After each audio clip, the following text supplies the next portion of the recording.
आठवे देव तो करावा उपाव, आठवे देव तो करावा उपाव, येर त्यजे वाव खटपटा,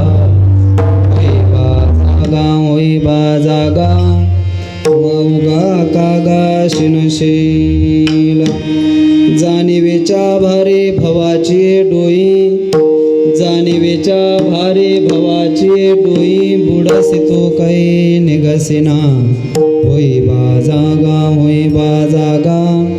वावगा कागा शिनशील, तुका म्हणे देवा पावशील भावे, तुका म्हणे देवा पावशील भावे, जाणता ते ठाये काही नवे, होई बा जागा वावगा कागा शिनशील, ओम योऽन्त प्रविश्य मम वाचमिमां प्रसुप्तां सञ्जीवयत्यखिल शक्तिधर स्वधाम्ना, अन्यांश्च हस्तचरणश्रवणत्वगादीन् प्राणान् नमो भगवते पुरुषाय तुभ्यं पाण्डुरङ्गा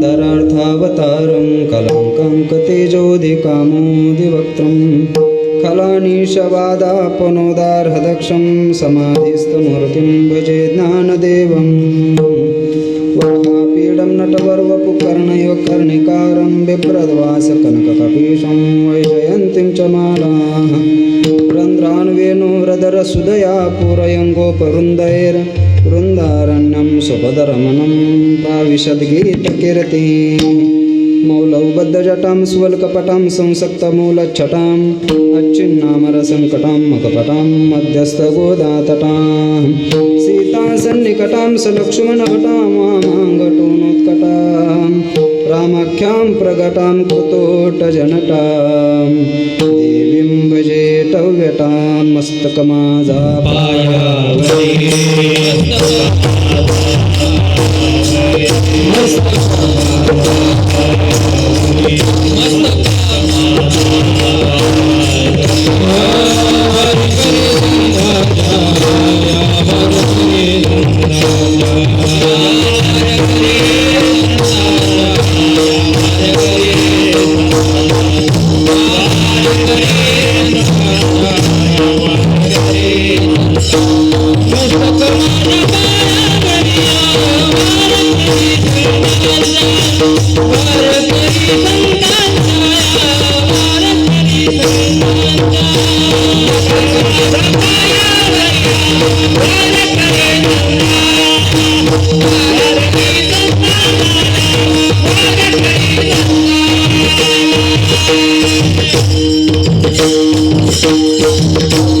जयांचे केले स्मरण होय सकल विद्यांचे अधिकरण तेची वंदू श्रीचरण श्री गुरूंचे आता विनव वाग्विलासिनी जे चातुर्यार्थ कला कामिनी ते श्री शारदा विश्वमोहिनी नमिले मिया आठवे देवतो करावा उपाव येर त्यजेवा व खटपटा होई बाजागा वाऊगा कागा शिनशील प्रस्तुत प्राप्त प्रसंगी कीर्तन रूपी सेवेकरता निवडलेला अभंग अकारण करुणा वरुणालय रुक्मिणी प्राणसंजीवन जगदाधार श्री पांडुरंग परमात्म्याचे अनन्य एकनिष्ठ भक्त असणारे वैराग्य मार्तंड ज्ञानसिंधू भगवान जगद्गुरु तुकोबराया यांचा 4 चरणाचा अभंग असून या अभंगातून तुकोबराय दुःख निवृत्तीचा उपाय सांगतात. विठ्ठल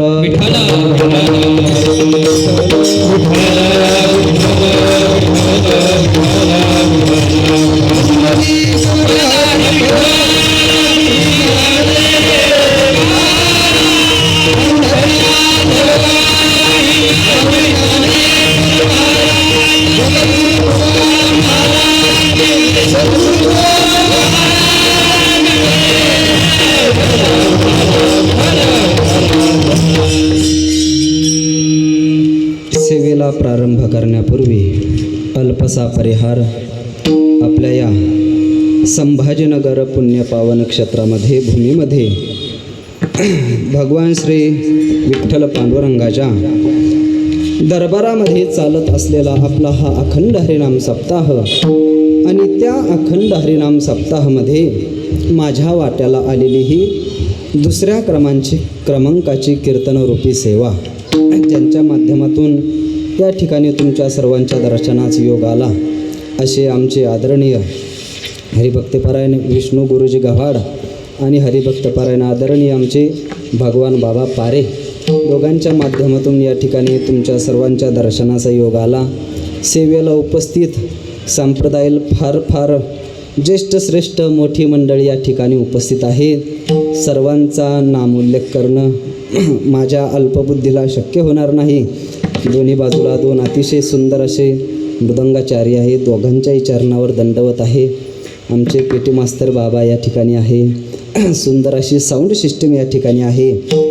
आणि परत त्यातमध्ये परमपूज्य आदरणीय श्रद्धेय आमचे कृष्णा बाबा आरगडे गुरुजी या ठिकाणी उपस्थित आहेत. ऑपरेटिंगवरती गुरुजी गेलेत. गुरुजी या ठिकाणी आहेत.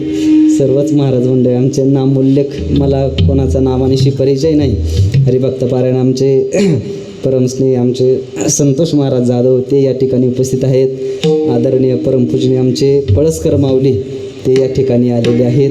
सर्वच मंडळी ज्येष्ठ श्रेष्ठ माझ्यापेक्षा वयाने ज्ञानाने तपाने ज्येष्ठ श्रेष्ठ मंडळी या ठिकाणी उपस्थित आहेत. चोपदार मंडळी आणि विशेष म्हणजे आमचे वारकरी शिक्षण संस्थेतले महाराज मंडळी त्यांच्याही सर्वांच्या चरणावर दंडवत आहेत. मोठे मोठे श्रोते या ठिकाणी उपस्थित आहेत.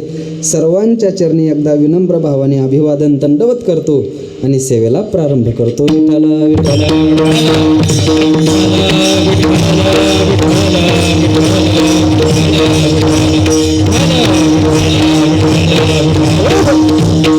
अभंग तुकोबारायांचा आहे.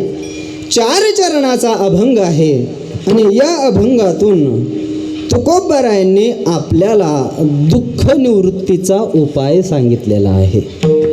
दुःख निवृत्तीचा उपाय सांगण्याची काय गरज पडली हो तुकोबारायांना? कशा करता आम्हाला उपाय सांगू लागले आणि तो उपायही दुःखाच्या निवृत्तीचा उपाय सांगू लागले? काय गरज पडली हा उपाय सांगण्याची? तर त्याचं कारण असं आहे की या पृथ्वी तलावरती या मृत्यूलोकामध्ये जो कोणी मनुष्य, जो कोणी व्यक्ती, जो कोणी जीव जन्माला येतो त्या प्रत्येक जीवाच्या मागं दुःख नावाचा रोग लागलेला आहे. जीव मात्रातील कोणताही व्यक्ती तुम्ही घ्या, जीव म्हटला की त्याच्या ठिकाणी दुःख नाही असा एकही जीव आपल्याला बघायला मिळत नाही. जन्मल्यापासून नव्हे, जन्माच्या अगोदर पासूनच आपल्याला दुःख नावाचा रोग लागलेला आहे. आणि प्रत्येक जीवमात्राची अशी इच्छा असते की आपल्या जीवनातलं दुःख नष्ट व्हावं, आपल्याला आपल्या जीवनामध्ये आनंद प्राप्त व्हावा असं प्रत्येक जीवाला वाटतं. तुम्हाला आजपर्यंत असं एखादं उदाहरण बघायला मिळालं का की त्या व्यक्तीनं आपल्या जीवनामध्ये दुःख यावं, आपल्या जीवनामध्ये संकट यावं म्हणून सत्यनारायणाची पूजा घातली? कोणी घालतं? की बरेच दिवस झाले आमच्या जीवनामध्ये काही दुःखच आलं नाही, काही संकटच आलं नाही आणि म्हणून मग आता आम्ही सत्यनारायणाची पूजा घालतो की जेणेकरून एखादं तरी दुःख आमच्या जीवनामध्ये आम्हाला बघायला मिळावं. असं उदाहरण बघायला मिळतं? नाही नाही. दुःखाची कोणालाच अपेक्षा नाही. मज लागी दुःख व्हावे ऐसे कोणी भावे ना जीवे असं कुणालाच वाटत नाही.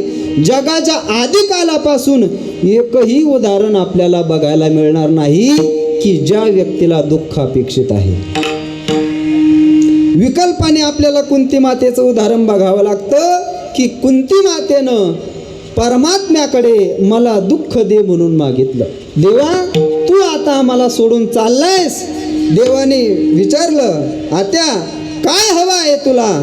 कुंती माता म्हणली, देवा मला दुःख दे. आणि ते दुःखही खरं दुःखाकरता दुःख न मागितलं, ते सुखाकरताच दुःख मागितलं. कारण आता जीवनातले दुःख संपले तर देव आपल्यापासून लांब चाललेला आहे आणि मग आनंद कंद असणारा परमात्मा तो आपल्यापासून लांब जाऊ नये आणि म्हणून मग काय मागितलं? दुःख मागितलं, संकट मागितलं. म्हणजे संकट जरी मागितलं असलं तरी ते सुखाकरताच मागितलंय, दुःखाकरता कोणीही मागितलं नाही. प्रत्येकाला आपल्या जीवनातलं दुःख घालवायचं आहे, प्रत्येकाला आपल्या जीवनामध्ये आनंद मिळवायचा आहे. आणि असं असल्यामुळं हा दुःख नावाचा रोग प्रत्येकाच्याच पाठीमागं लागलेला असल्यामुळं तुकोबाराय आपल्याला दुःखाच्या निवृत्तीचा उपाय सांगतात. परंतु महाराज तुकाराम महाराज जर आम्हाला दुःख निवृत्तीचा उपाय सांगू लागले, दुःख नावाचा रोग आमचा घालवण्याकरता उपाय सांगू लागले, परंतु त्याच्याही अगोदर तुकोबारायांचा तो रोग नष्ट झालाय का? कारण त्यांचा जर दुःख नावाचा रोग नष्ट झालेला नसेल तर आपल्याला सांगण्याचा त्यांना काही अधिकार प्राप्त होत नाही. एखादा व्यक्ती स्वतः जर रोगग्रस्त असेल आणि तो रोग निवृत्ती करता तो दुसऱ्याला सांगत असेल तर त्याचं कोणी ऐकतं का? कोणी ऐकत नाही. असे समजा उन्हाळ्याचे दिवस एक मनुष्य असा लिंबाच्या झाडाखाली बाज टाकून पडलेला थंडगार हवेशीर, त्याला झालेला होता मूळव्याध. मूळव्याधीने अतिशय त्रस्त झाला आणि म्हणून झाडाखाली असा पडलेला आहे. तिथून असंच एक मूळव्याधाचं पेशंट चाललं होतं. त्याला आवाज दिला, ए बाळा इकडे. तो व्यक्ती त्याच्याजवळ गेला. काय झालं, कुठं चालला? नाही हो म्हटले, फार या मूळव्याधीने त्रस्त केलंय हो, त्याच्याकरता वैद्य बाबाकडे चाललो, वैद्याकडे डॉक्टरांकडे चाललो काहीतरी उपचार करता. तो म्हणला, अरे काय वेडा आहे, आपण सांगतो ना उपाय, मी सांगतो तो उपाय कर. तुझा 100% रोग गेल्याशिवाय राहणार नाही. कोण सांगू लागलं? जो स्वतः मूळव्याधीनं तिथं कणत पडलेला आहे तो दुसऱ्याला सांगू लागला की अमुक एक उपाय कर म्हणजे तुझा मूळव्याध जाईल. मला सांगा, तो व्यक्ती त्याच्या सांगण्यावर विश्वास ठेवल का? त्याला जर खात्रीशीर उपाय माहीत असता तर त्याचा नसता का गेला मूळव्याध? तो कणत पडलेला असता का तिथं? आणि जर त्याचाच जर रोग गेला नाही तर दुसऱ्याला सांगण्याचा अधिकार त्याला प्राप्त होत नाही, किंबहुना त्याच्या सांगण्यावर कुणीही विश्वास ठेवणार नाही. मग तसंच तुकोबराय जर आपल्याला दुःख निवृत्तीचा उपाय सांगू लागलेले आहेत तर तुकोबरायांचा दुःख नावाचा रोग नष्ट झाला होता का? आणि त्यांचा जर नष्ट झालेला असेल, तुकोबरायांच्या जीवनातलं जर दुःख संपलेलं असेल तर मग आपण तुकोबरायांचा उपाय मानायला तयार आहे. आणि मग बघा तुकोबरायांचं जीवन दुःखरहित झालं होतं महाराज. तुकोबरायांचं जीवन आपल्याला 3 भागामध्ये बघायला मिळतं. एक आहे संसारी तुकोबराय, एक आहे साधक तुकोबराय आणि एक आहे सिद्ध तुकोबराय. तर ज्या वेळेस तुकोबराय संसार दशेमध्ये होते त्यावेळेस तुकोबरायांच्या जीवनामध्ये दुःख होतं नाही असं नाही. ज्या वेळेस संसार दशेमधून तुकोबराय साधक दशेमध्ये गेले त्याही वेळेला तुकोबरायांच्या जीवनामध्ये दुःख होतं नाही असं नाही. परंतु साधक दशेमधून ज्या वेळेस सिद्ध दशेमध्ये तुकोबरायांचं पदार्पण झालं त्यावेळेस मात्र दुःख नावाची गोष्ट तुकोबरायांच्या जीवनामध्ये राहिली नव्हती. तुकोबराय म्हणतात, अहो दुःख कसं आहे हे आम्हाला स्वप्नात सुद्धा बघायला मिळत नाही. स्वप्नात सुद्धा दुःख आम्हाला बघायला मिळत नाही. दुःख ते कैसे नाही स्वप्नासी, भुक्ती मुक्ती झाल्या कामारी दासी, त्याचे वर्म तू आम्हा पासी, सुखे राहिलासी प्रेमाच्या. दुःख कसं आहे हे आम्हाला स्वप्नात सुद्धा बघायला मिळत नाही. आणि आमची अशी विचित्र परिस्थिती आहे, आपल्याला स्वप्नही कधी सुखाचे पडत नाहीत महाराज. स्वप्नही आपल्याला सुखाचे पडत नाही. परंतु तुकोबरायांच्या जीवनामधले तुकोबराय म्हणतात, स्वप्नात सुद्धा दुःख आम्हाला बघायला मिळत नाही. दुःख ते कैसे नाही स्वप्नात सुद्धा दुःख तुकोबरायांच्या जीवनामध्ये राहिलं नव्हतं. आणि म्हणून तुकोबराय आपल्याला दुःख निवृत्तीचा उपाय सांगतात. खरं तर देवाचे जे भक्त असतात, वैष्णव असतात, ते त्यांच्या जीवनामध्ये दुःख त्यांच्या जीवनामध्ये राहिलेलंच नसतं. दुःखाचे प्रसंगच त्यांच्या जीवनामध्ये येत नाही असं नाही. दुःखाचे प्रसंग त्यांच्या जीवनामध्ये येतात. तुकोबरायांच्या जीवनातही दुःखाचे अनेक प्रसंग आले. दुष्काळे आटीला द्रव्य नेला मान, श्री एक अन्न करता मेली. तुकोबरायांची एक पत्नी अन्ना वाचून मेली. खायला भाकर मिळाली नाही आणि म्हणून तुकोबरायांची पत्नी मेली. एवढा दुःखाचा प्रसंग. परंतु कोणताही दुःखाचा प्रसंग आला तरी तुकोबरायांनी म्हणायचं, देवा फार बरं केलं.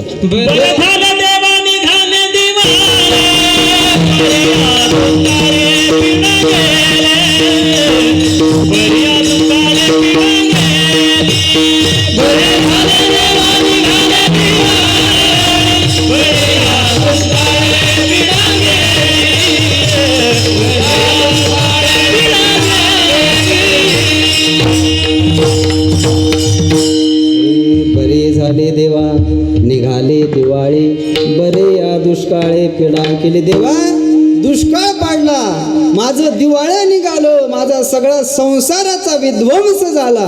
देवा फार बरं केलं.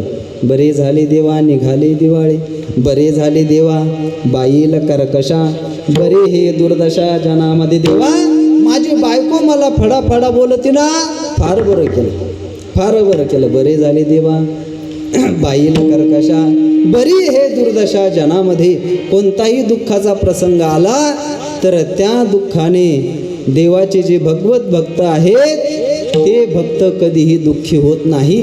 सामान्य दुःखाचं तर जाऊ द्या, परंतु ज्ञानोबराय म्हणतात, देवाचे जे भक्त आहेत, जे वैष्णव आहेत, संत आहेत, महात्मे आहेत, त्यांच्या जीवनामध्ये मेरू पर्वतापेक्षाही मोठमोठे दुःखाचे प्रसंग आले तरी त्या दुःखाने ते दुःखी होत नाही. मग मेरू पासोनी थोरे देह दुःखाचे डोंगरे दाटी चोपा परी भारे चित्त न दटे का शस्त्रे वरी तोडिलिया देह अग्नी माझी पडिलिया चित्त महासुखी पहोडिलिया शेवच नाही. ज्ञानोबा म्हणतात महासुखामध्ये त्यांचं चित्त असं निमग्न तुडुंब झोपलेलं असतं की ते जागृतीमध्येच येत नाही. दुःखाने ते दुःखीच होत नाही. जयाचे सुख दुःखाचे निअंगे जगटले मानस चेवो नेगे विषय पासीही आलिया से नरगे हे काय मनोने. अनेक दुःखाचे प्रसंग का दुःखी होत नाही हो. दुःखाचे प्रसंग आले तर त्या दुःखाने ते दुःखी होत नाही आणि सुखाचे जरी प्रसंग आले तर त्या सुखाच्या प्रसंगाने ते हरवून जात नाही. त्याचं कारण असं की संत महात्म्यांच्या जीवनामध्ये सुख आणि दुःख हे समान झालेलं असतं. सुख दुःख समान सकळ जीवाचा कृपाळ. सुख दुःख समान सकळ जीवाचा कृपाळ. सुख दुःख समान सकळ जीवाचा कृपाळ. सुख दुःख समान सकळ जीवाचा कृपाळ. ज्ञानाचा उत्पोध भक्ती प्रेमाचा कल्लोळ. ज्ञानाचा उत्पोध भक्ती प्रेमाचा कल्लोळ. ज्ञानाचा उत्पोध भक्ती प्रेमाचा कल्लोळ. ज्ञानाचा उत्पोध भक्ती प्रेमाचा कल्लोळ.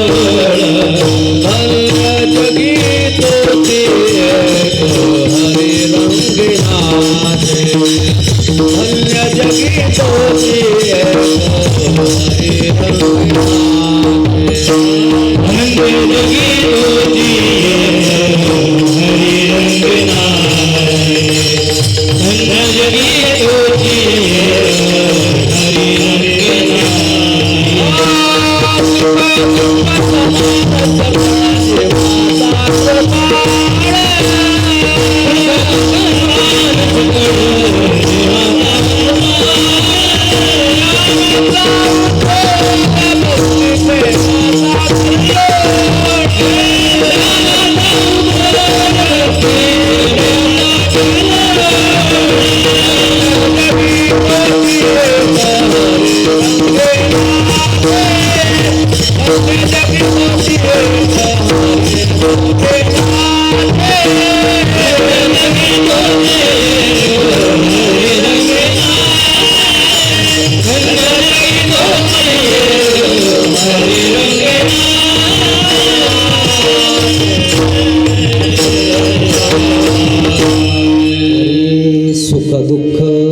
समान सकळ जीवाचा कृपाळ. ज्ञानाचा उद्बोध भक्ती प्रेमाचा कल्लोळ.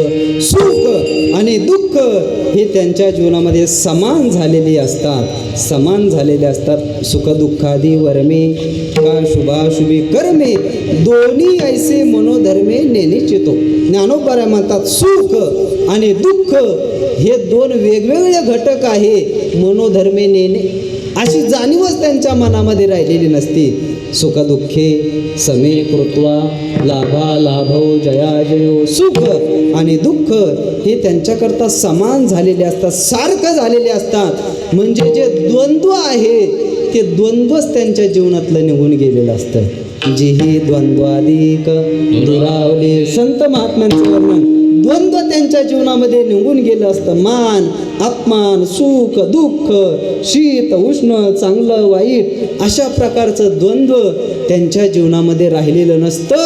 अतिशय आनंदाने तुडुंब तुकोबारायांचं जीवन भरलेलं होतं. आणि मग असं तुकोबारायांचं जीवन बघितल्यानंतर काही साधक साशंक झाले. तुकोबारायांच्या सामोरे गेले की तुकोबाराय तुमच्या जीवनामध्ये आम्ही जर बघतो तर तुम्ही सतत आनंदी असावं सुखी असावं असा एकही घटक आम्हाला दिसत नाही.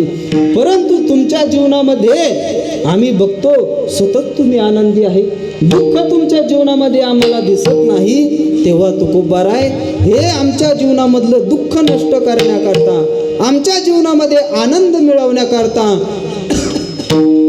आम्ही राबराब राबतोय, रात्रीचा दिवस दिवसाची रात्र करतोय, हाडाचे काड्या करतोय, परंतु आमच्या जीवनातलं दुःख जात नाही, आम्हाला जीवनामध्ये आनंद प्राप्त होत नाही. तेव्हा तुकोबाराय, तुम्ही आम्हाला असा काहीतरी उपाय सांगा की जेणेकरून आमच्या जीवनातलं दुःख नष्ट होईल आणि आम्हाला आनंद प्राप्त होईल. तेव्हा त्या दुःख निवृत्तीचा आणि आनंद प्राप्तीचा उपाय तुकोबाराय सांगतात अभंगाच्या पहिल्या. आठवे देव तो करा, आठवे देव तो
जीवाव खटपटा. तुकोबाराय म्हणतात जीवनातलं दुःख घालवायचं आहे, जीवनात जर सुख प्राप्त करायचं आहे तर काय करा, कोणता उपाय करा. आठवे देवतो करावा उपाव आणि येर तेजी वाव खटपटा. येर वाव खटपटा तेजी. सुख मिळवण्याकरता इतर ज्या आपल्या जीवनामध्ये आपण खटापटी करतो त्या खटापटी तेजी. येर म्हणजे इतर, वाव म्हणजे व्यर्थ, तेजी म्हणजे टाकून द्या. येर वाव खटपटा टाकून द्या. इतर ज्या सुख मिळवण्याकरता आणि दुःख घालवण्याकरता आपण खटापटी करतो त्या खटापटी तुम्ही टाकून द्या, सोडून द्या. परंतु प्रश्न हा निर्माण होतो, महाराज सुख मिळवण्याकरता इतर कोणत्या खटापटी आम्ही करतो? सर्व सुखाची आशा जन्म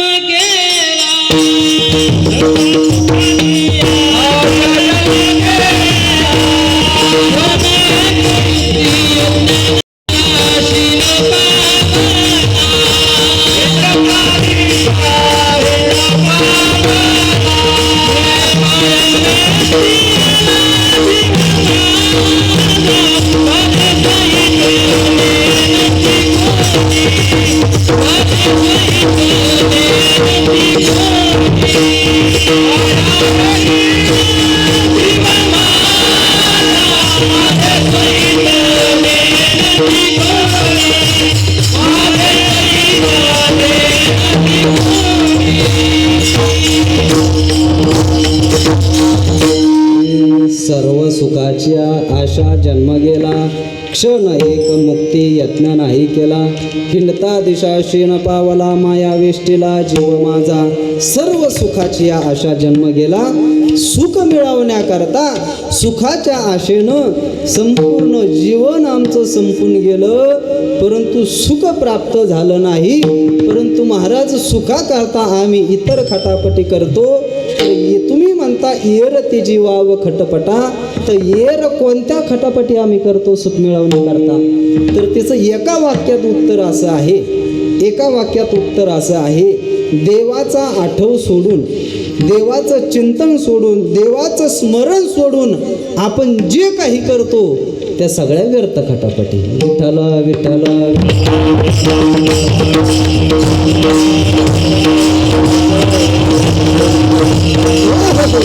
देवाचं स्मरण सोडून आपण जे काही करतो, जे बी काही असेल, देवाचं स्मरण सोडलं, त्याचं चिंतन सोडून आपण जे काही करत असू त्या सगळ्या व्यर्थ खटापटी आहे. आणि त्यात त्याची तुकोबाराय म्हणतात त्या सोडून द्या. सुख पाहिजे, जीवनातलं दुःख घालवायचं आहे त्याची, त्या सोडून द्या. सुखा लागी करीसी तळमळ, सुखा लागी करीसी तळमळ, सुखा लागी करीसी तळमळ,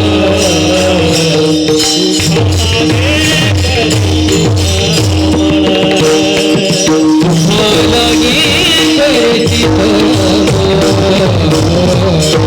सुखा लागी करीसी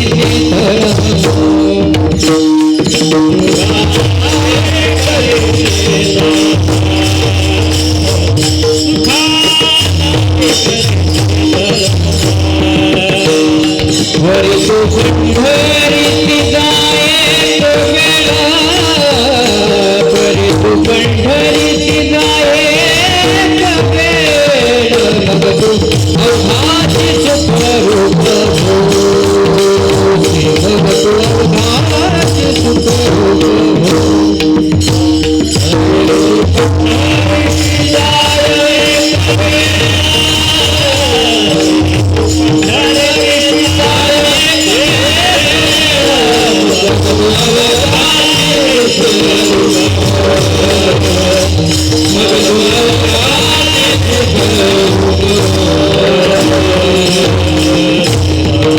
पंढरीशी जाय एक वेळ. सुखाकरता मनुष्य तळमळ करतो, सुखाकरता मनुष्य खटापटी करतो.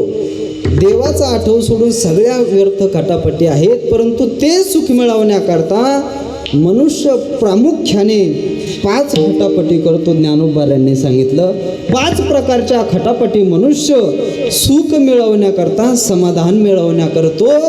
ते 5 खटापटी म्हणजे पंच विषयाचा उपभोग जीव घेतो. 5 प्रकारचे विषय, शब्द स्पर्श रूप रस आणि गंध, हे 5 जे विषय आहे त्या पंच विषयाचा उपभोग घेण्याच्या व्यर्थ खटापटी जीव करतो. आणि ज्ञानोबाराय म्हणतात किती जरी त्या विषयाच्या खटापटी त्याने केल्या, विषयाचं सेवन केलं तरी त्याला सुख प्राप्त होत नाही. पहिला विषय आहे तो म्हणजे शब्द विषय.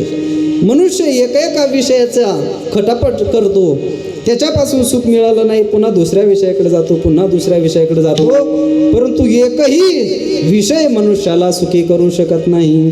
ज्ञानोबाराय म्हणतात मनुष्याने सुखी होण्याकरता श्रोत्रेंद्रियाचा आश्रय केला आणि श्रोत्रेंद्रियाचा आश्रय करून तो शब्द या विषयाच्या नांदाला लागला, परंतु शब्द विषय मनुष्याला सुखी करू शकला नाही. ज्ञानोबाराय म्हणतात देखे शब्दाची व्याप्ती, निंदा आणि स्तुती, तेथ द्वेषाद्वेष उपजते श्रवणाद्वारे. त्या शब्द विषयाने अंतःकरणामध्ये द्वेषाद्वेष निर्माण केले, परंतु मनुष्याला पूर्णपणे सुखी करू शकला नाही.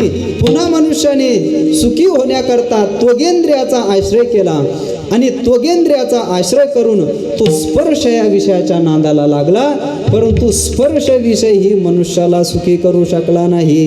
ज्ञानोबाराय म्हणतात मृदू आणि कठीण हे स्पर्शाचे दोन्ही गुण, जे वपुचेने संगे कारण संतोष खेदा. त्या स्पर्श विषयाने अंतःकरणामध्ये संतोष आणि खेद निर्माण केला, परंतु मनुष्याला तो सुखी करू शकला नाही. पुन्हा मनुष्याने सुखी होण्याकरिता नेत्रेंद्रियाचा आश्रय केला आणि नेत्रेंद्रियाचा आश्रय करून तो रूप विषयाच्या नादाला लागला, परंतु रूप विषयही मनुष्याला सुखी करू शकला नाही. ज्ञानोबराय म्हणतात, भ्यासूर आणि सुरेख हे रूपाचे स्वरूप देख, जे उपजवी सुख दुःख नेत्रद्वारे सुख दुःख उपजवी. त्या रूप विषयाने अंतःकरणामध्ये सुख दुःख निर्माण केले, परंतु मनुष्याला पूर्णपणे सुखी करू शकला नाही. पुन्हा मनुष्याने सुखी होण्याकरता या टवळीचा आश्रय केला. टवळीचा म्हणजे जिव्हेचा आश्रय केला, रसनेंद्रियाचा आश्रय केला आणि रसनेंद्रियाचा आश्रय करून तो रस या विषयाच्या नादाला लागला, परंतु रस विषय ही मनुष्याला सुखी करू शकला नाही. ज्ञानोबराय म्हणतात, तैसाची द्विविध रसू उपजवी प्रीती त्रासू, म्हणून हा अपभ्रंश विषय संगू. प्रीती आणि त्रास त्या विषयाने अंतःकरणामध्ये निर्माण केला, परंतु तोही मनुष्याला सुखी करू शकला नाही. मनुष्याने सुखी होण्याकरता घ्राणेंद्रियाचा आश्रय केला आणि घ्राणेंद्रियाचा आश्रय करून तो गंध या विषयाच्या नादाला लागला, परंतु गंध विषय ही मनुष्याला सुखी करू शकला नाही. सुगंधो आणि दुर्गंधो हा परिमळाचा भेदू, जो घ्राण संगे विषादू तोष देता. विषाद आणि तोष त्या गंध विषयाने निर्माण केले, परंतु मनुष्याला पूर्णपणे सुखी करू शकला नाही. पाचही विषयाचा उपभोग घेऊन मनुष्य थकतो. आयुष्यभर जरी त्या विषयाचा उपभोग घेतला तरी ते विषय मनुष्याला सुखी करत नाही.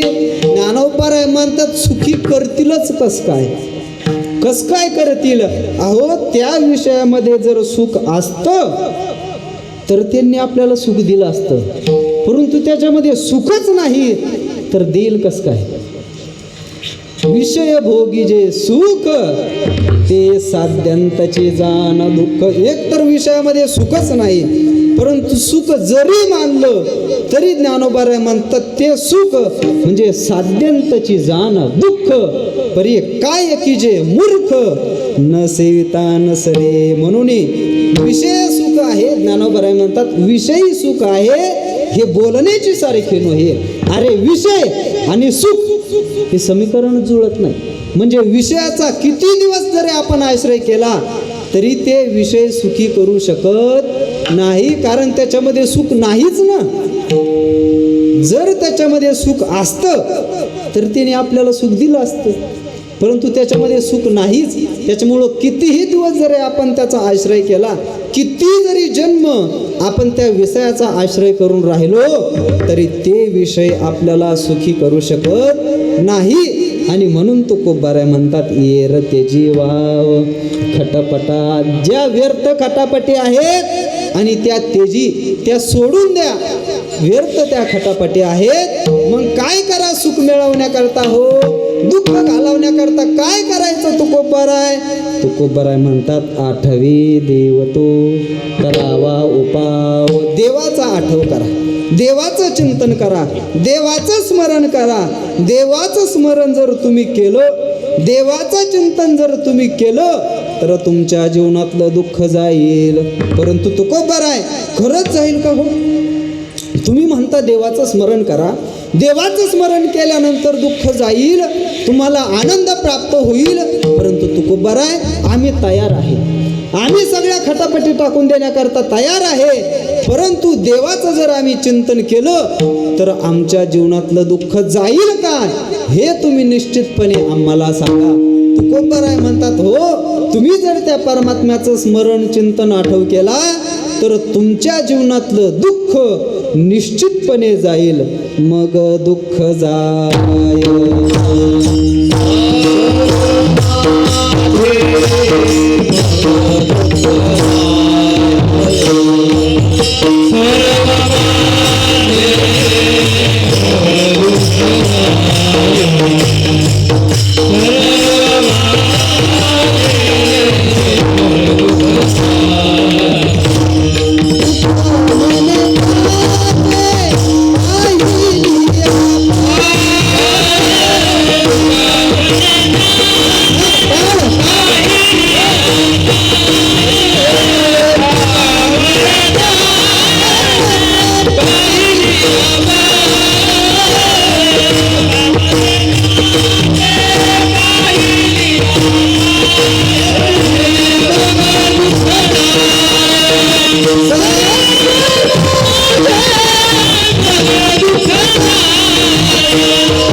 त्याचे पाहिलिया पाय आणि मग दुःख जाय सर्व माझे.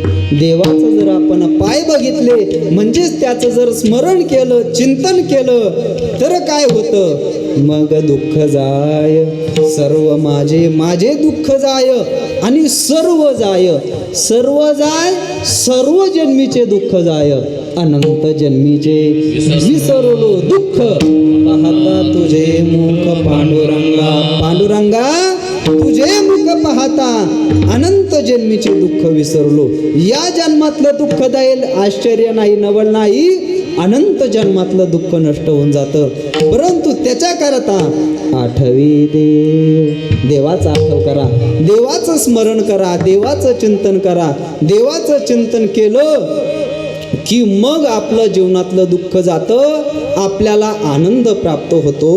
परंतु या ठिकाणी प्रश्न असा मला निर्माण होतो, महाराज तुम्ही म्हणू लागले देवाचं चिंतन जर आम्ही केलं, देवाचं स्मरण केलं तर आमच्या जीवनातलं दुःख जातं. परंतु एक गोष्ट कळत नाही, देवाचं चिंतन करण्याचा आणि दुःख जाण्याचा कार्यकारण भाव संबंध काय? जर विषयाचं चिंतन केलं आम्ही तर आम्हाला दुःख प्राप्त होतं आणि देवाचं चिंतन केलं तर आमच्या जीवनातलं दुःख जातं, आम्हाला आनंद प्राप्त होतो. तर देवाचं चिंतन करण्याचा आणि आनंद मिळण्याचा संबंध काय? कशामुळं प्राप्त होतं?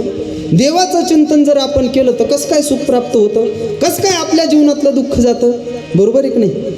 शंका आली का नाही तुम्हाला?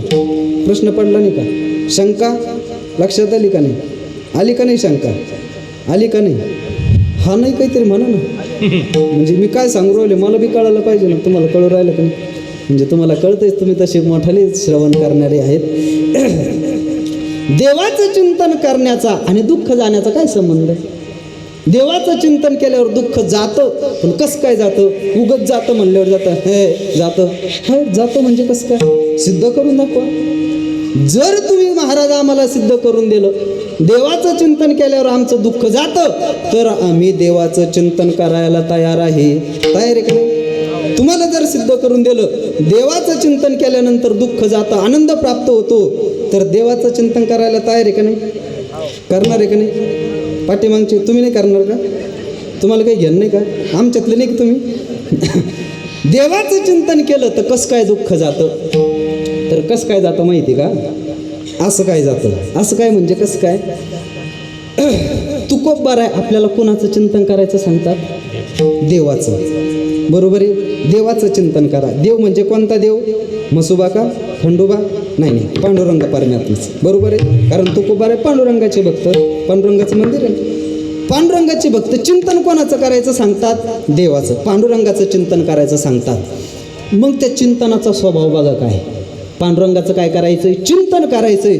आणि त्या चिंतनाचा स्वभाव असा आहे, चिंतनाचा स्वभाव असा आहे, आपण ज्याचं चिंतन करतो ते चिंतन आपल्याला तत्स्वरूप करून टाकतं. कशाचंही चिंतन करा, ज्या कोणाचं आपण चिंतन करू ते चिंतन आपल्याला तत्स्वरूप करून टाकतं. चिंतने चिंतने तद्रूपता. तद्रूप म्हणजे तद म्हणजे ते, रूपता म्हणजे स्वरूप. त्याचं स्वरूप आपल्याला प्राप्त होतं. कोणाचं?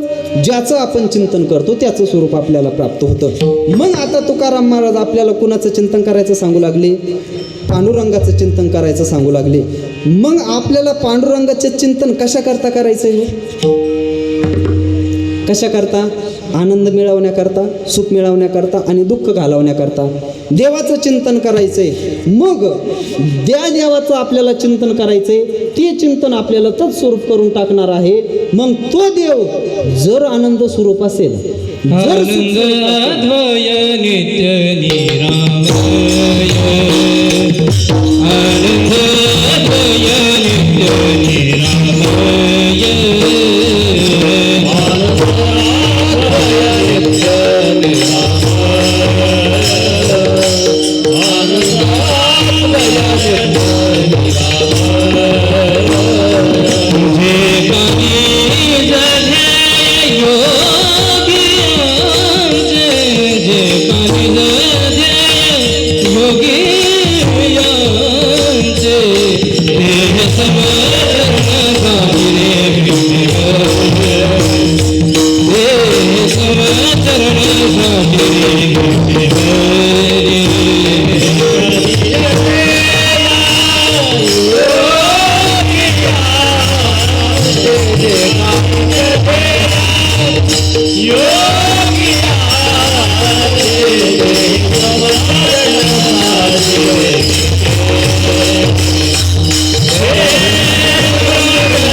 करायचं आपल्याला?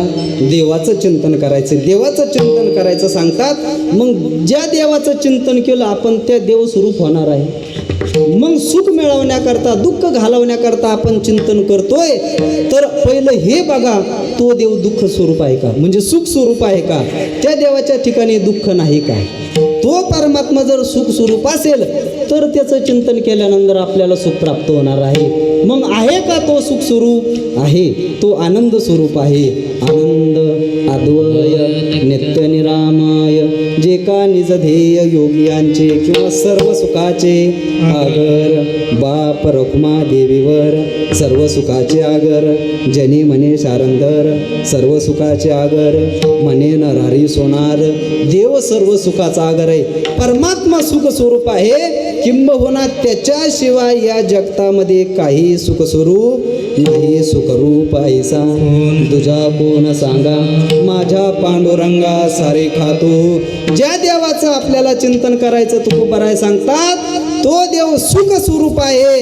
आणि मग जर आपण त्याचं चिंतन केलं तर आपणही कसे होणार आहेत? सुख स्वरूप आपण होणार आहे. आपल्याला आनंद प्राप्त होणार आहे. आपल्या जीवनातलं दुःख नष्ट होणार आहे. अहो, आपल्याला सुख स्वरूप सुख प्राप्त होईल असं नाही, आपणच सुख स्वरूप होणार आहे. आपणच देव होणार आहे. देव आपल्याला प्राप्त होणार. निघाता पंढरीराया मना सहित पालटे काया, मना सहित पालटे काया, मना सहित पालटे काया. निघाता पंढरीराया मना सहित पालटे काया, मना सहित पालटे काया, मना सहित पालटे काया. ध्यानी ध्याता पंढरी राया, मना सहित पालटे काया. ज्याचे जया ध्यान तेच होय त्याचे मन. ज्याचं आपण ध्यान करतो, ज्याचं स्मरण करतो, तत्स्वरूप आपण होऊन जातो. परमात्म्याचं जर आपण स्मरण केलं, चिंतन केलं तर आपल्याला सुख प्राप्त होईल. आपणच सुख स्वरूप होणार आहे. देवची होईन म्हणती ते होती, तरी का चित्ती न धरावे, नरदेह निदान लागले हाती. उत्तम सार उत्तम गती, आणि देवाची होईन म्हणती ते होती, तरी का चित्ती न धरावे. परमात्म्याचं जर आपण स्मरण केलं तर आपणच परमात्मा स्वरूप होणार आहे. मग आता आपल्याला दुःख राहणार आहे का? आपल्या जीवनात आनंदाची काही कमी राहणार आहे का? नाही नाही, आपणच देव होणार आहे. तुकोबाराय म्हणतात, ज्ञानोबाराय म्हणतात, येणे मार्गे जाया ठाया जाईजे, तो ठावची आपण होईजे. असं या परमात्म्याच्या चिंतनाचा प्रभाव आहे. त्याच्यामुळं सुख मिळवण्याकरता, सुख स्वरूप होण्याकरता तुकोबाराय म्हणतात, आठवे देव.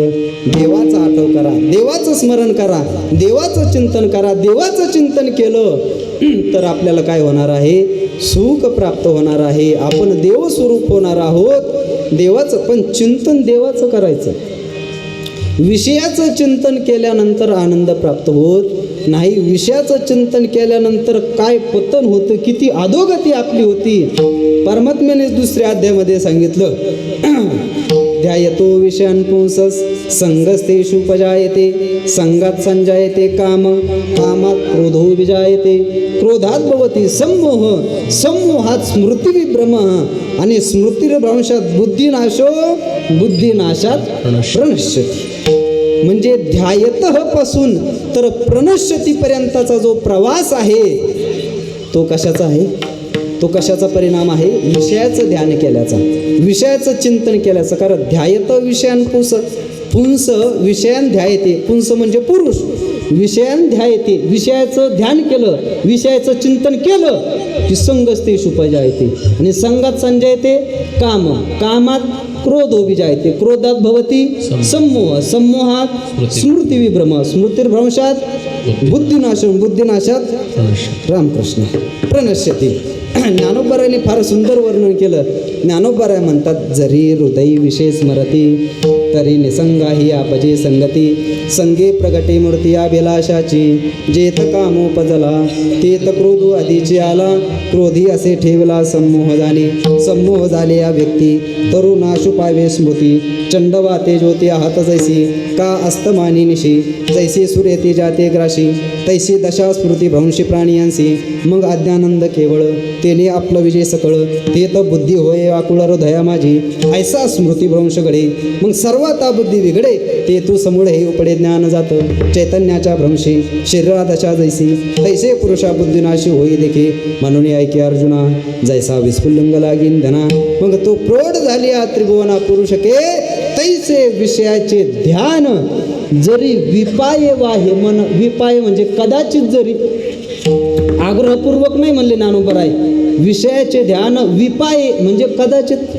सहज विपाये वाहे मन तरी येसने हे पतन गिवशीत पाहावे वरच्या ओव्यामध्ये जेवढं पतन सांगितलं तेवढं पतन मनुष्याचं होतं कशाच्या चिंतनाने विषयाच्या चिंतनाने त्याच्यामुळं विषयाचं चिंतन करू नये परमात्म्याचं चिंतन करावं परमात्म्याचा आठव करावा तुकोबाराय म्हणतात आठवे देवतो करावा उपाव आपल्या जीवनातला प्रत्येक क्षण आणि क्षण परमात्म्याच्या चिंतनामध्ये जावा काळ सारावा चिंतने एकांतवासी गंगा स्नाने देवाच्या पूजने प्रदक्षिणा तुळशीच्या कवळो कवळी नाम घ्यावे गोविंदाचे भोजन भक्ताचे तुका म्हणे उठता बसता झोपता हसता खेळता प्रत्येक कार्य करताना सर्व कार्य करिता हरी बोला प्रत्येक कार्य करत असताना परमात्म्याचं चिंतन करावं विठ्ठल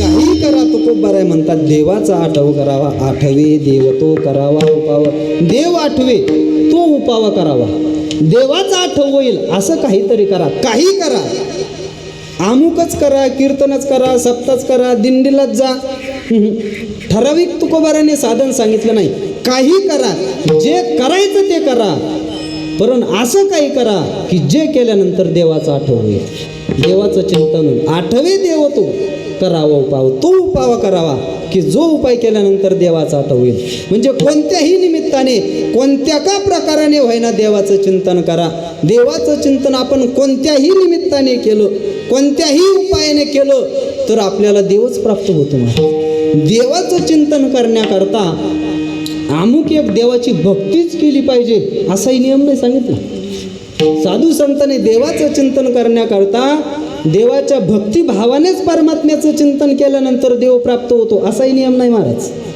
देवाचं चिंतन तुम्ही कोणत्याही निमित्ताने करा देवाचं शत्रू म्हणून जरी तुम्ही चिंतन केलं तरी देव प्राप्त होतो आठवी देव तो करावं पाव कोणत्याही निमित्ताने जर देवाचं चिंतन केलं तर देव प्राप्त होतो ज्ञानोबारांनी आपल्याला उदाहरण दिलं सोन्याच परिसाचं उदाहरण ज्ञानोबारांनी दिलं ज्ञानोबारा म्हणतात परीस आहे परीस परीस माहिती आहे तुम्हाला परीस काय करतो परीस लोखंडाचं पितळ करतो है की नाही सोनं करतो लोखंडाचं सोनं करतो असाच तो परीस लोखंडाला लागलं की लोखंडाचं सोनं लोखंडाला लागलं की सोनं लोखंडाला लागलं की सोनं त्या लोखंडाने विचार केला चला हा परीस आपल्या मागं हात धुवूनच लागला म्हणले आणि हे जर 4-2 महिने असं चाललं तर आपल्या कुळावर फार मोठं संकट आहे कारण आपली जातच नष्ट होऊन जाईल ना लोखंड जातच नष्ट होऊन जाईल कारण हे परीस काय करतं आला की सोनं करून टाकतं आला चिटकला की सोनं आला चिटकला की सोनं आणि सगळंच जर लोखंडाचं सोनं झालं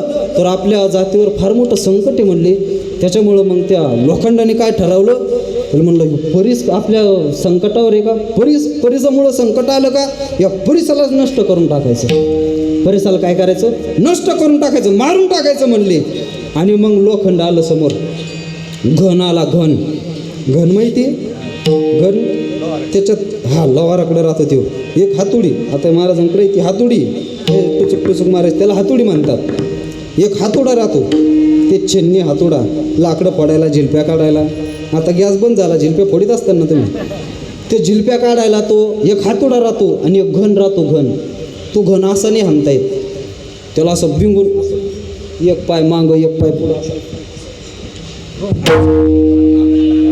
असा टोला त्याला टाकावा लागतो त्याला घन म्हणतात तो असा हाणताच येत नाही तो घन समोर आला त्या परिसाला ठेवलं असं भलतात त्याचा जीव का येईल होता असे त्याने हातावर ठोकला असं हात चोळला घेतला आणि त्या परिसरावर घाव टाकला, दणका टाकला. परंतु ज्ञानोबा म्हणतात ते लोखंड, तो घन मारण्याच्या निमित्ताने त्या परिसाजवळ आला. परंतु मारण्याच्या निमित्तानं त्या परिसाचा लोखंडाचा संबंध आला आणि त्या परिसानं काय केलं, त्या लोखंडाचं सोनंच करून टाकलं. कशाच्या निमित्ताने आला होता? घन कशाच्या निमित्ताने आला होता? त्याला गोड गोड बोलायला, त्याच्या डोक्यानं हात फिरायला, त्याच्या तोंडात घास घालायला? नाही नाही नाही, त्याला नष्ट करण्याकरता आला होता, त्याला मारण्याकरता आला होता. परंतु ज्ञानोबा म्हणतात तो घन, ते लोखंड त्याला मारण्याकरता जरी त्याच्या संपर्कामध्ये आलं तरी सुद्धा ते परिस त्या लोखंडाचं काय करतो? सोनच करतं. आगावरी फोडावया लागी लोह मिळो का परिसाचे अंगी, काजे मिळते प्रसंगी सोनेची होईल.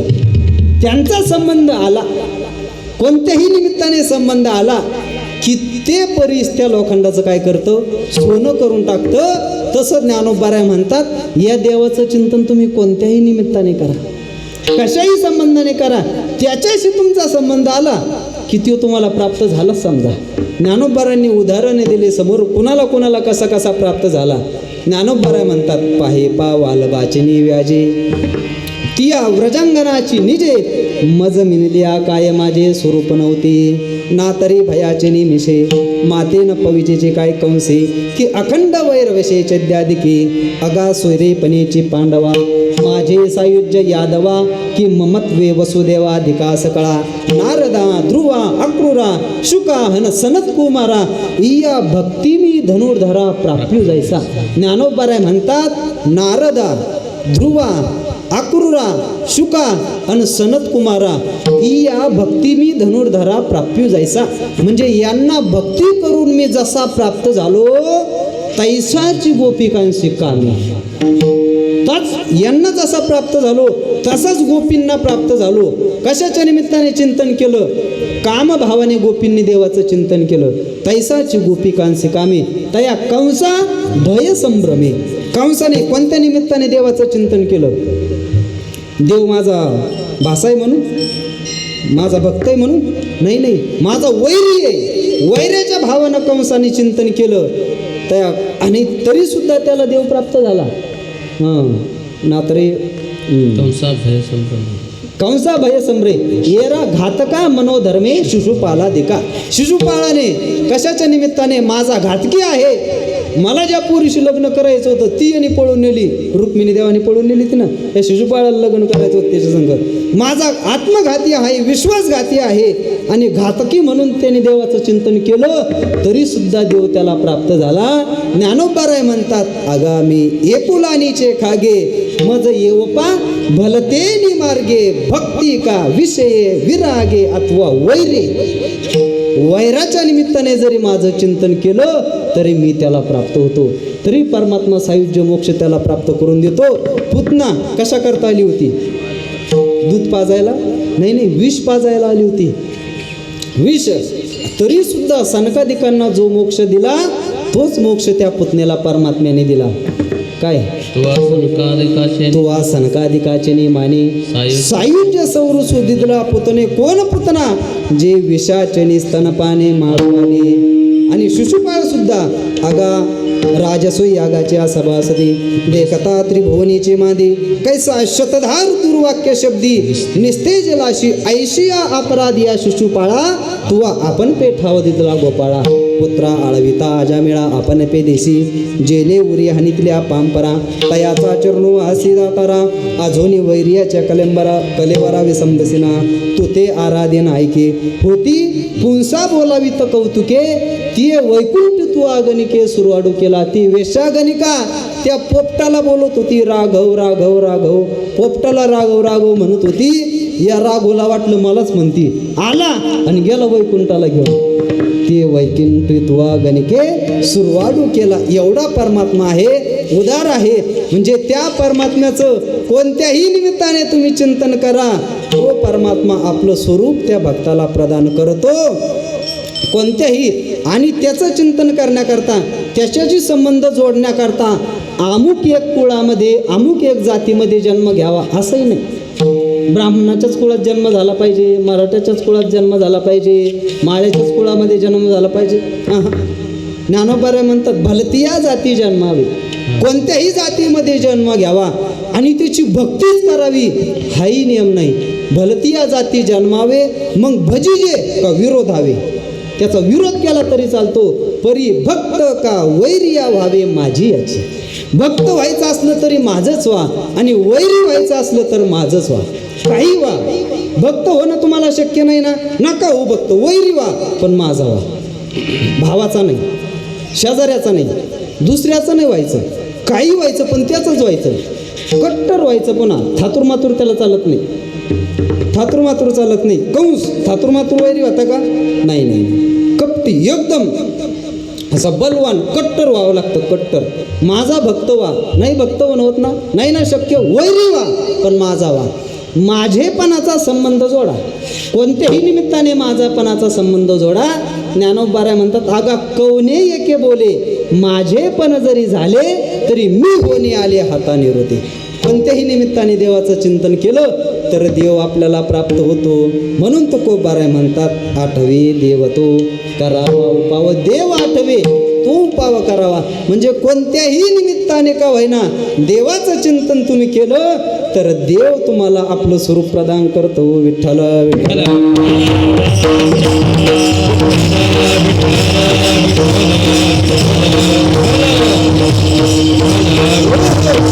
त्याच्यामुळं कोणत्याही निमित्ताने देवाचं चिंतन केल्यामुळं परमात्मा प्राप्त होत असल्यामुळं तुकोबाराय म्हणतात अहो देवाशी संबंध जोडण्याकरता तुम्ही जरा जागे व्हा, जागे. होय बाजागा, होय बाजागा,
जागा बा. अरे बाप हो, जागे व्हा, जागे व्हा, जागे व्हा, जागे व्हा. जागा तुकोबाराय आपल्याला करतात. महाराज मग आम्ही काय झोपलेलो का? तुकोबाराय म्हणतात जागे व्हा, जागे व्हा. आम्ही काय झोपलेलो आहे? चांगलं पोहू राहिलो तुमच्याकडे, टुळू टुळू डोळे उघडून गटा गटा माना हलू राहिलो, तुम्ही म्हणता जागे व्हा, जागे व्हा.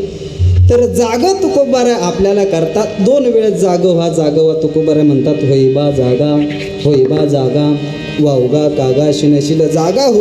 उगाच का शिनपदरामध्ये पाडून घेतो? द्विरुक्ती दोष कशा करता तुकोबारायांनी पत्कारला? द्विरुक्ती नाही, 2 वेळेस सांगण्याचा भाव तुकोबारायांचा हा आहे. 2 वेळेस केव्हा सांगितलं जातं? 2 वेळेस कुणाला सांगावं लागतं? डबल डबल कुणाला सांगावं लागतं? एकदा सांगून ज्याला कळत नाही त्याला पुन्हा पुन्हा सांगावं लागतं. आपल्याला एकदा सांगितल्यावर कळतं का? पुस्तक आपल्या टकुऱ्यात एकदा सांगितल्यावर नाही, एकदा सांगून आपल्याला कळत नाही. आणि म्हणून तुकोबाराय म्हणतात होई बा जागा, होई बा जागा बा. जागा हो, जागा हो. हे त्याचं एक कारण. डबल डबल का सांगतात? कारण तुकोबारायांना आपल्याला जाग करायचं आहे. साधू संतांचं अंतःकरण म्हणजे हे आईचं अंतःकरण आहे. समाजाविषयी कळवळ तुकोबारायांच्या अंतःकरणामध्ये आहे. आणि म्हणून मग आई जी असते त्या आईच्या स्वभावामध्ये पुन्हा पुन्हा सांगण्याची क्रिया असते. आपलं लेकरू जर बाहेर चाललं की त्याला डबा करून दिले असतात. बाळ्या डबा दिला बरं का, वेळेवर खाऊन घे. बाळ्या डबा दिलाय सोबत, वेळेवर खाऊन घे. बाळ्या डबा दिला सोबत, वेळेवर खाऊन घे. ते पोरगं म्हणते अरे बस रे आई, डोकं पार किर करून टाकलंय. किती वेळा सांगते, एकदा सांगितल्यावर तुला म्हणलं ना खातो म्हणून, तरी पुन्हा पुन्हा पुन्हा पुन्हा तेच सांगते. ते खेकसतंय आईवर. तरी सुद्धा आई जाता जाता पुन्हा एकदा म्हणते आई बाळ्या डबा दिलाय, वेळेवर खाऊन घे बरं का. म्हणजे आई जी असते ती आई पुन्हा पुन्हा पुन्हा सांगत असते.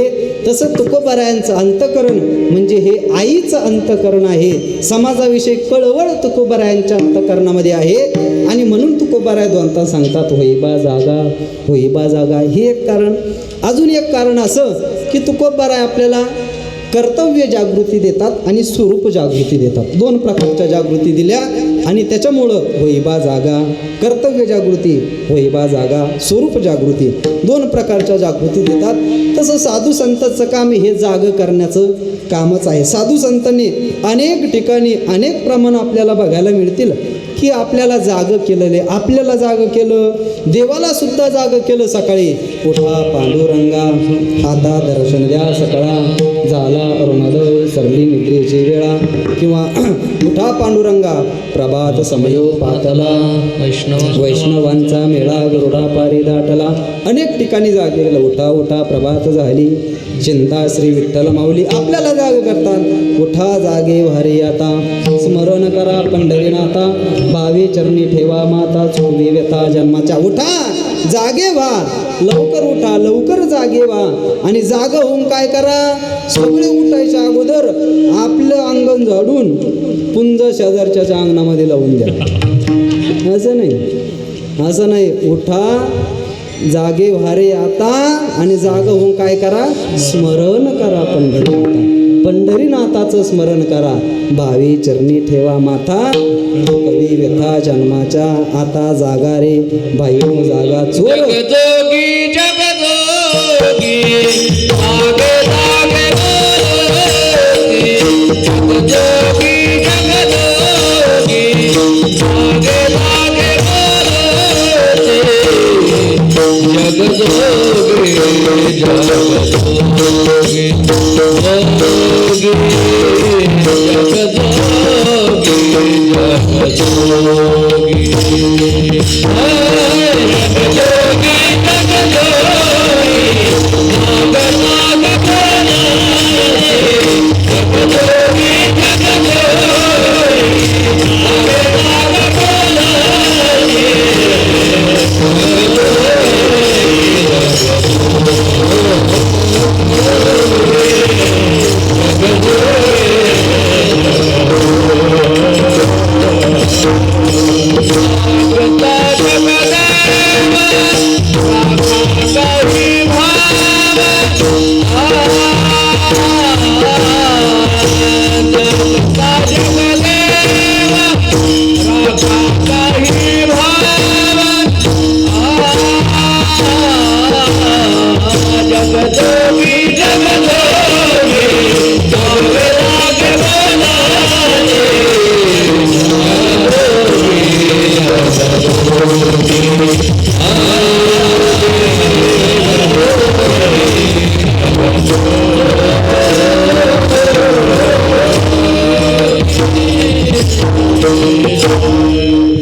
जगजोगी जोगी जगजोगी जाग जाग बोलती. त्याच्यामुळं साधू संतांना काय म्हणतात, जगजोगी म्हणतात. जगजोगी म्हणजे सगळ्या जगांना जाग करण्याचा ठेका ज्यांनी जणू काय घेतला ते संत आहेत जगजोगी. जगजोगी जाग जाग बोलती, जागे व्हा, जागे व्हा. पण महाराज आम्ही काय जागे नाहीत का? हो काय जागे व्हा लावलं? आम्ही तर जागेच आहोत ना. आपण जागे आहोत, जागे आहोत आपण. परंतु आपण जे जागे आहे ते संसारामध्ये जागे आहे. संसारात आपल्याला जागृती आहे, परंतु आपल्या हिताच्या ठिकाणी आपण झोपलेलो आहोत. तर तुकोबराय म्हणतात जागे आहे, परंतु तुमच्या हिताच्या ठिकाणी जाग व्हा. हिताच्या ठिकाणी तुमची झोप झालेली आहे, झोपलेले आहात, त्याच्यामुळं हिताच्या ठिकाणी जाग व्हा. जाग व्हा म्हणजे सावध व्हा. आणि सावध होऊन काय करा? सावध होऊन भजनी लागा, देव करा कैवारी. जाग व्हा. होय बा जागा, होय बा जागा, वावगा कागा शिनशील. उगाच का शिन पदरामध्ये पाडून घेतो? देवच प्राप्त करायचा आहे ना, देवच हवा आहे ना, काही करू नको. सावध हो, जाग होऊन परमात्म्याचं स्मरण कर, परमात्म्याचं चिंतन कर, परमात्म्याचा आठव कर. दुसरं ज्ञान संपादन करून घेण्याच्या खटापटीमध्ये लागू नको. ज्ञानही प्राप्त करून घेण्याच्या खटापटी पडू नको. नाही तर म्हणशील आळंदीला जातो, ऋषिकेशला जातो, हरिद्वारला जातो, मस्त विचारसागर शिकतो, वृत्तीप्रभाकर शिकतो, विचार चंद्रोदय शिकतो, लघुसिद्धांत कौमुदी शिकतो. तुकोबाराय म्हणतात ते काही शिकू नको. ते जर शिकत बसला आणि त्याचा का अहंकार प्राप्त झाला तर मग तुझी काय फजिती होईल? अभंगाचं तिसरं चरण. भारे भवाची ये डोहे, भारे भवाची ये डोहे.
जाणीवेच्या भारे भवाची डोई, बुडसी तो काही निघसेना. तुकोबाराय म्हणतात जाणीव जरी करून घेशील, ज्ञानी जर होऊ म्हणशील, ज्ञान संपादन जर करून घेशील, परंतु ते ज्ञान संपादन करणं एवढं सोपं नाही.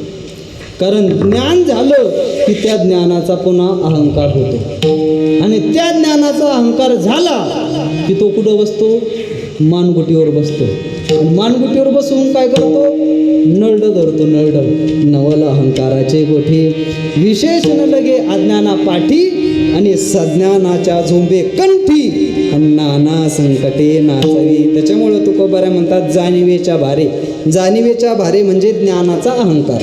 जाणीव म्हणजे ज्ञान, भार म्हणजे त्याचा अहंकार. त्या जाणीवेचा भाराने, जाणीवेच्या भारे भावाची डोई बुडसी. ती जर जाणीव झाली, ज्ञान झालं, त्या ज्ञानाचा अहंकार झाला, त्या ज्ञानाच्या अहंकाराने भावाची डोई बुडसी, तो काही निघसी ना. पुन्हा तुला तिथून निघणं शक्य होणार नाही. त्याच्यामुळं जाणीव करून चालत नाही. परमार्थ क्षेत्रामध्ये जाणीव करून चालत नाही. आम्हाला काही येत नाही बाबा, आम्हाला काही येत नाही बाबा असं मानलं, आपल्यासारखं तर कोणालाच जमत नाही हो, असं जर म्हणलं की मग संपलं काम, मग संपलं हरिपद प्राप्ती. भोळ्या भावे कासी अभिमानी यासी गर्ववास. अभिमान करून चालत नाही, जाणीव करून चालत नाही. ज्ञानोबाराय म्हणतात एथ जाणीव करी तो चिनेने, आतिलेपन मिरवी ते चिवूने, आणि आम्ही झालो ऐसा जो म्हणे तो काहीच नव्हे. जाणीव करी तो चिनेने, मला सगळं कळतं असं म्हणलं की समजा याला काही कळत नाही. येतं जाणीव करी तो चिनेने, आतिलेपण मिरवी तेच उणे. आम्ही परिपूर्ण झालो असं म्हणलं की तेच त्याचा उणेपणा आहे. आतिलेपण मिरवी तेच उणे. आणि आम्ही झालो परिपूर्ण जीवन झालं असं म्हणलं, आम्ही झालो ऐसा जो म्हणे तो काहीच नव्हे असं जर म्हणलं समजा त्याला काही ढेकळं कळत नाही याच्यात. त्याच्यामुळे जाणीव करून चालत नाही. जाणीव झाली की त्याचा अहंकार होतो. त्यामुळं तुकोबाऱ्या म्हणतात जाणीवेच्या भारे भावाची डोई बुडासी तो काही निगसेना. त्याच्यामुळं देव प्राप्त करून घ्यायचा आहे ना, जाणीव करण्याच्या मागं पडू नको, ज्ञान संपादन करून घेण्याच्या मागं लागू नको. कारण ज्ञान प्राप्त झालं तसं ज्ञान मोक्षाकरता तर तसं ज्ञानच लागतं. कारण ज्ञानादेव तू कैवल्यम, मोक्ष हा केवळ आणि केवळ ज्ञानानेच प्राप्त होतो. परंतु ज्ञानाने जर अहंकार प्राप्त होत असेल तर ते ज्ञान काही कामाचं नाही. ज्ञान असावं पण ते सज्ञान ज्ञान असावं, अज्ञान ज्ञान असू नये. ज्ञान झालं त्या ज्ञानाचा जर अहंकार होत असेल तर समजावं ते अज्ञानी ज्ञान आहे. ज्ञानाचा जर अहंकार होत असेल तर ते अज्ञानी ज्ञान आहे. परंतु ज्ञानाचा अहंकार होत नसेल, परमात्म्याविषयी प्रेम अंतःकरणामध्ये निर्माण होत असेल तर समजावं ते सज्ञान ज्ञान आहे. ज्ञान व्हावं पण अज्ञान ज्ञान होऊ नये, सज्ञान ज्ञान व्हावं. परंतु अज्ञान ज्ञान जर झालं तर जाणीवेच्या भारे भावाची डोई थोडासे तू काही निघासेना. त्याच्यामुळं ज्ञान संपादन करून घेण्याच्या खटापटीमध्ये पडू नको बाबा. फक्त देवच तुला प्राप्त करायचा आहे ना, आनंदच मिळवायचा आहे ना, जीवनातलं दुःख घालवायचं ना, फक्त देवाच्या चरणी तू भाव ठेव, त्या भावानेच देव तुला प्राप्त होईल. शेवटचं चरण. तुका म्हणे देवा पावशील भावे, तुका म्हणे देवा पावशील भावे, देवा पावशील तुका म्हणे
तुका म्हणे देवा पावशील भावे, जाणता ते ठावे काही नव्हे. देव प्राप्त करून घ्यायचा आहे ना, तर देवाला फक्त भाव लागतो.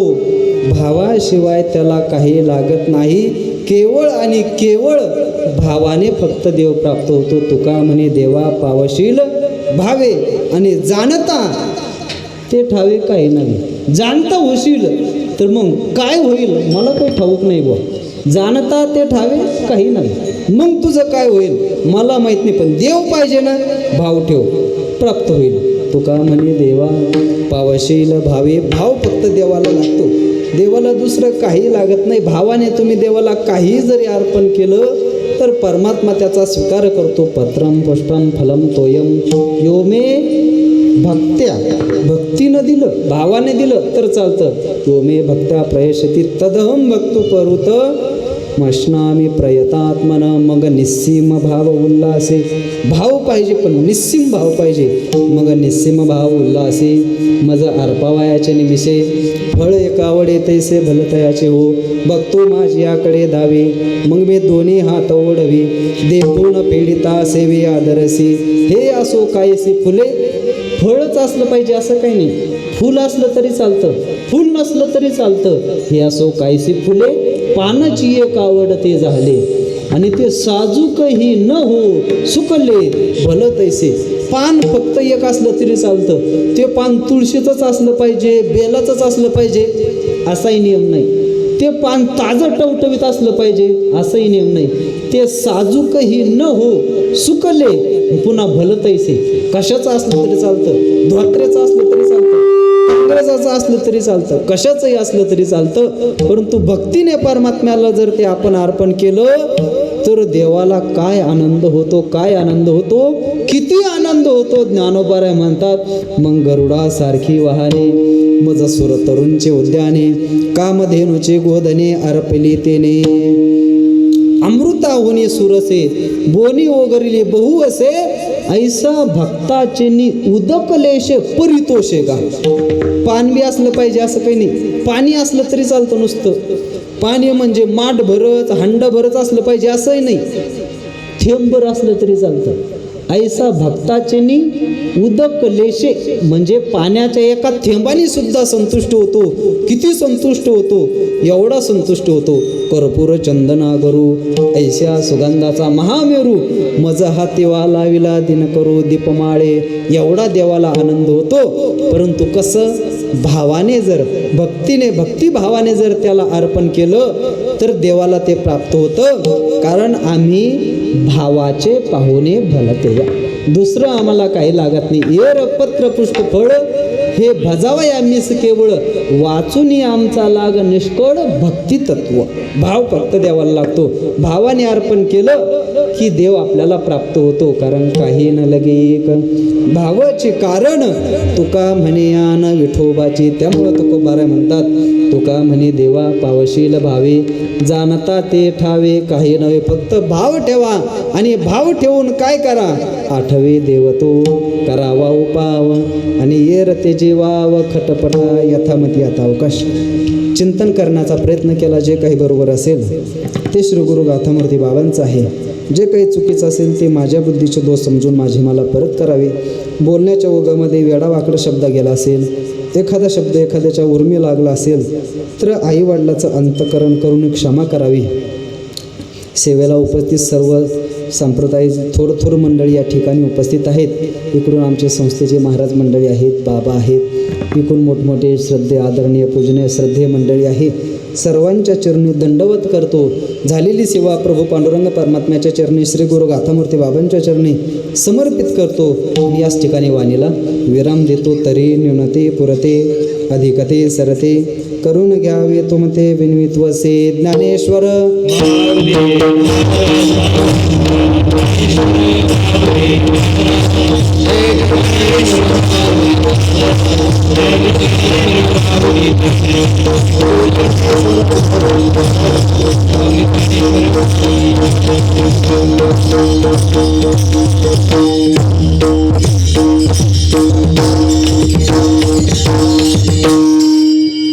विठ्ठल